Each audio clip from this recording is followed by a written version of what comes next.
Assalamualaikum warahmatullahi wabarakatuh. Kembali lagi dengan saya Farhan Hasbi Pulungan. Di sini saya akan menerangkan sebuah komponen-komponen sistem pakar. Ya, baik, kita mulai saja.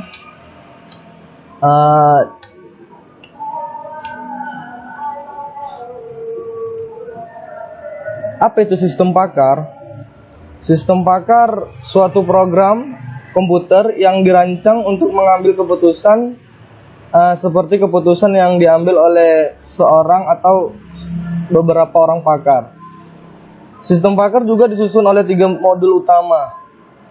Yang pertama itu ada modul penerimaan pengetahuan, yang kedua modul konsultasi, yang ketiga modul penjelasan atau explanation mode. Yang pertama itu modul penerimaan pengetahuan itu adalah sistem pada modul ini menerima pengetahuan dari pakar. Proses pengumpulan pengetahuan pada sistem ini dilakukan dengan bantuan knowledge engineer. Yang kedua itu modul konsultasi. Modul konsultasi itu berinteraksi dengan sistem dengan menjawab pertanyaan-pertanyaan yang diajukan oleh sistem. Modul penjelasan atau explanation mode itu menjelaskan proses pengambilan proses oleh sistem atau bagaimana suatu keputusan dapat diperoleh. Sistem pakar memiliki komponen-komponen utama. Yang pertama itu basis pengetahuan. Basis pengetahuan ini inti dari suatu sistem pakar, berupa representasi dari pengetahuan-pengetahuan dari para pakar. Yang kedua itu antarmuka pemakaian, atau bisa dibilang fasilitas ini digunakan sebagai perantara komunikasi antara pemakai sistem, seperti orang yang memakai sistemnya gitulah. Yang ketiga, mesin inferensi. Mesin inferensi berperan sebagai otak dari sistem pakar, berfungsi untuk memandu proses penalaran terhadap suatu kondisi berdasarkan pada basis pengetahuan yang tersedia. Yang keempat itu basis data, terdiri dari semua fakta yang diperlukan di mana-mana. Fakta-fakta tersebut digunakan untuk memenuhi kondisi-kondisi dari kaidah-kaidah sistem.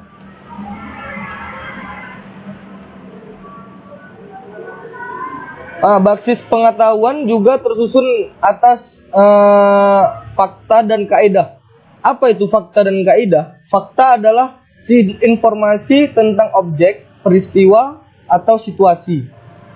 Sedangkan kaidah itu adalah cara untuk membangkitkan suatu fakta yang sudah diketahui.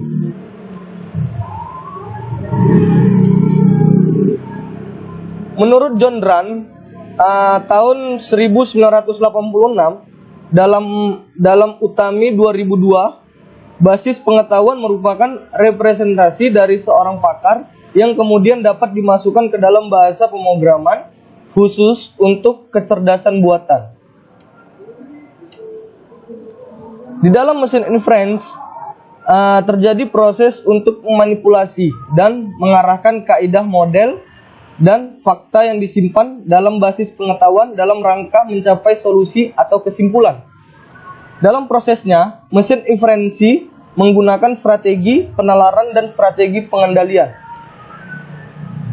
Strategi penalaran terdiri dari strategi penalaran pasti dan strategi penalaran tidak pasti, atau sering dibilang exact reasoning dan inexact reasoning.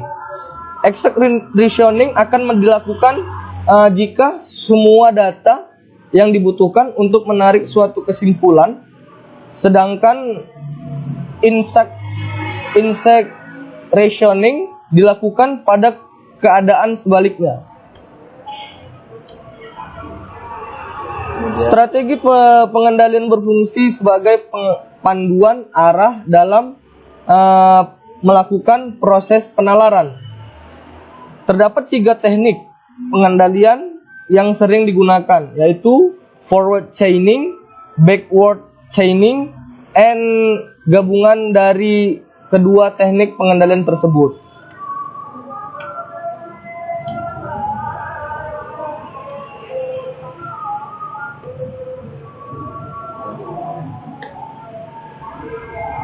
Di dalam sistem pakar juga memiliki teknik representasi pengetahuan pada sistem pakar.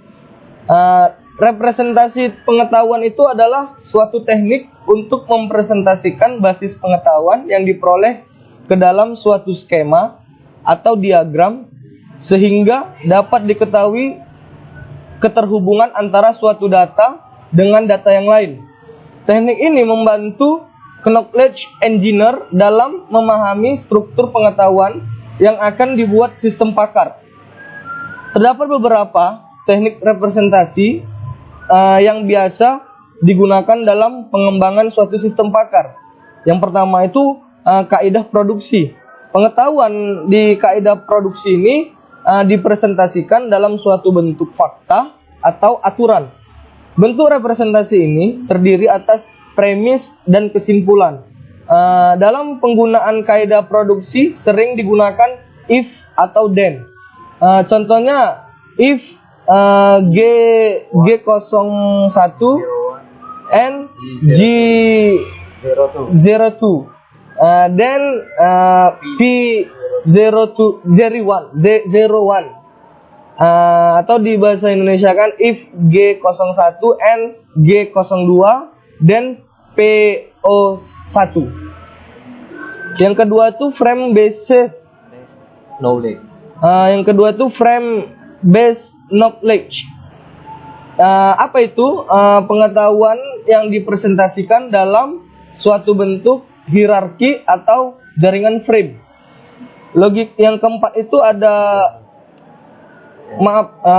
maksudnya yang ketiga. Yang ketiga itu logika predikat.